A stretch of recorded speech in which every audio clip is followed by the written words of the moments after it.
ABP અસ્મિતાએ ઉઠાવેલા Viramgam ડાંગર કૌભાંડનો મુદ્દો આજે ગૃહમાં ગુંજ્યો છે। ટેકાના ભાવે થતી ખરીદી મુદ્દે ગૃહમાં વિપક્ષે સરકારને ઘેરવાનો પ્રયાસ કર્યો।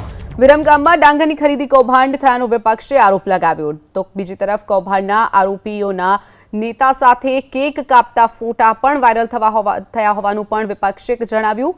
સરકાર આ કૌભાંડની ઝડપી તપાસ કરાવવા ન ઈચ્છતી હોવાનો પણ વિપક્ષે આરોપ લગાવ્યો। ભાજપના નેતાઓએ કરેલા નિવેદનને ટાંકીને ચાવડાએ સરકારને ઘેરવાનો પણ પ્રયાસ કર્યો। તો સુરેન્દ્રનગરમાં મગફળીના ગોડાઉનમાં આગની જે ઘટના બની તે મુદ્દે પણ ચાવડાએ સરકારને ઘેરી। ભાજપના ધારાસભ્ય અરવિંદ લાડાણીએ ભ્રષ્ટાચારનો આરોપ લગાવ્યો।